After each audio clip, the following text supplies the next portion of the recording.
Hello everyone, welcome to the topic number 7, equilibrium. Today we're going to talk about things that can go forward and backward at the same time, just like that ice cream. Now the syllabus over here has been copied and pasted onto your handout as well, so we're going to quickly jump through it and go to today's learning objectives. There's 3 learning objectives of this video. The first one is, what is reversible reaction? The second one is, what is dynamic equilibrium? The third one is, what are the characteristics of chemical and physical systems in a state of equilibrium? The first thing first, we're going to talk about something called reversible reaction. Of all the reactions that we have seen so far, they're mostly likely to be irreversible reactions. So for example, if you have some fireworks going on or you start to burning some wood, those are the reactions that have a hard time for them to go backwards. So if you burn some wood, you can't really unburn them, and you have lit up some fireworks, you cannot make them go back to its original state either. Now some other reactions, you can actually have them to go back quite easily. If I have placed a block of ice in water, they can be melted easily, whereas the water can be turned back into the ice quite easily as well. So those are the reactions that's being called as reversible reactions, meaning they can go backwards or it can be reversed easily.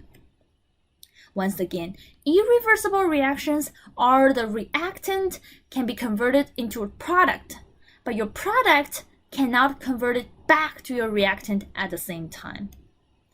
Now, reversible reactions are the reactant are reacting to produce your product, and your product can produce your reactant as well. A lot of the time you have seen these arrows in your chemical equation. The arrows going towards the right side are the arrow that represented that's your forward reaction. If you have an arrow that's going to the left side, that represents the reversed reactions, meaning the reactions are going backwards. Now, if you have a reversible reactions, usually we'll put 2 arrows together, indicate this reaction can have a forward reactions and going back at the same time, not very difficult as well. Some examples in real life about reversible reactions. One application to biology is that we know that in our body, there's one part of our body called olfactory, right? So this is something that helps us to distinguish the smell or censor the smell around our body. How does that work? Well, it's basically little neurons that at one end of the neurons, you can have your aromatic substance, meaning that the things you can detect as smell, either something smells really good or something smells really bad, those substances can come all the way into our nose and then being binded in the olfactory.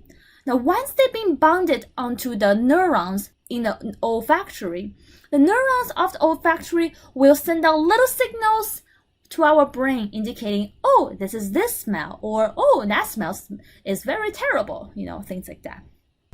Now, if this is an irreversible reaction, that would mean that once the substance has bounded onto your neuron, it cannot be unbinded, it cannot fall off. That means that once you have smelled something really good, you'll be smelling it good for the whole day, and it will be terrible if you smell something really bad, right? Which is not the case. Often the time, if you smell something, after a little while, the smell will go away. That means the bonding action or the bonding reactions between the aromatic substance and the neurons is actually reversible. It can be bounded and can be unbounded, released back into the air as well. Another example of a reversible reaction is that if you go to a huge body of lake, you'll see waters and also little water vapors on the top. That basically happens because of evaporation due to the sun energy. The sun has given out energy into the body water and make the liquid water changes into a gas, and that's called evaporation. Now the gas molecule or the gas water molecule can also go back to the liquid form. This is a form that's called condensation, right? So the evaporation and condensation can happen quite easily as well. What's going to happen if I have a body of water or a beaker of water?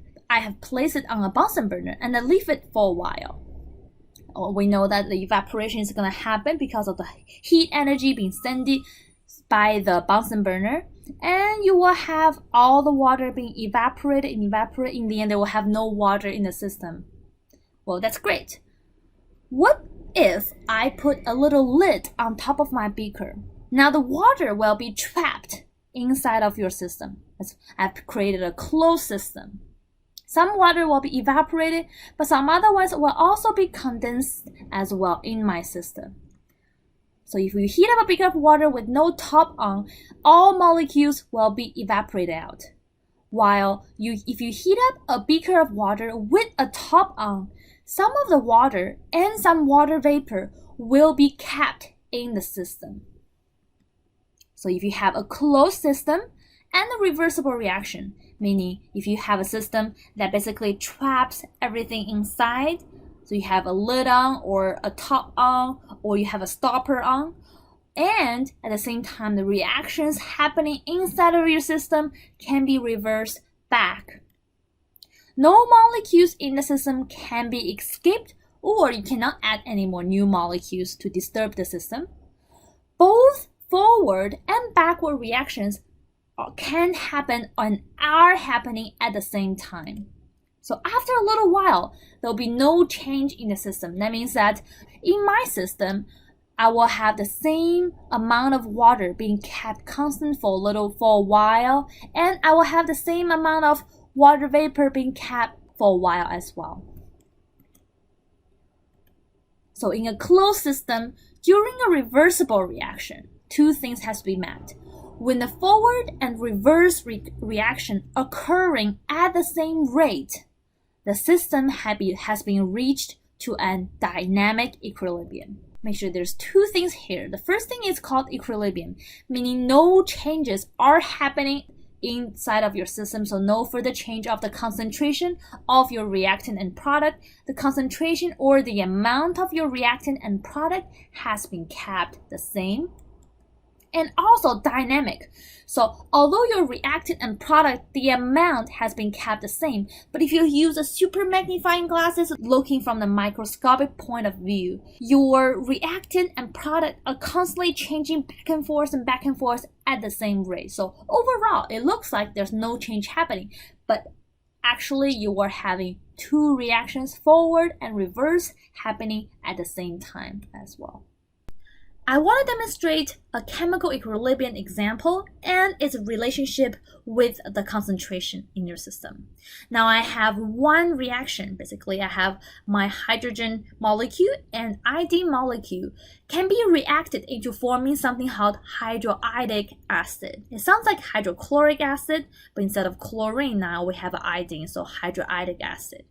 On the other hand, your hydroiodic acid can also be changed backwards, can be broken down into two parts, your hydrogen atoms or hydrogen molecules and your iodine molecule as well. Now in my system, let's say I begin with the equal amount of hydrogen molecules and iodine molecule. That's great. What is going to happen?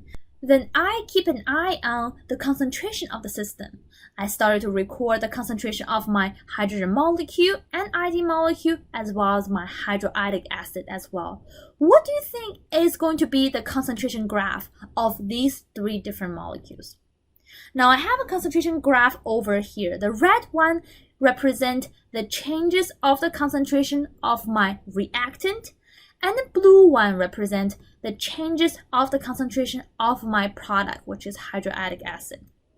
So let's say, to decipher this graph, it means that in the beginning, we start with tons of hydrogen molecule and iodine molecule. And there's no hydroiodic acid in the system from the very beginning. That's why my red line is starting at the very top and my blue line is starting at 0, 0 point as well. Over the time, the concentration of my reactant, meaning the concentration of my hydrogen molecule, and my iodine molecule will be decreasing. Eventually, it will stop decreasing and flattens off, meaning that there will be no change in the concentration of my hydrogen molecule and my iodine molecule. On the other hand, throughout the experiment, I'm having more and more hydroiodic acid in the system.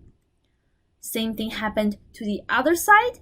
It's going to happen reversely onto this side as well. So my product concentration will slowly increase, and the increasing will stop at a certain point and it flattens off, meaning there's no change in the concentration of my hydroiodic acid as well at a certain point. That's great. Now we know what's going to happen in the end. The concentration of my chemical equilibrium is going to be kept the same. What about something that we learned in last topic called the rate of reaction? So how about the speed of the reaction? Remember the rate of reactions? We usually look at the concentration change over time. Now we have our concentration graph. Great. We're going to take a look at plotting our rate of reaction graph and see what can we find out during this reaction. So we have the same system. Now let's take a look at the graph of the rate of reactions for my forward reaction. Now my forward reactions is actually decrease over time.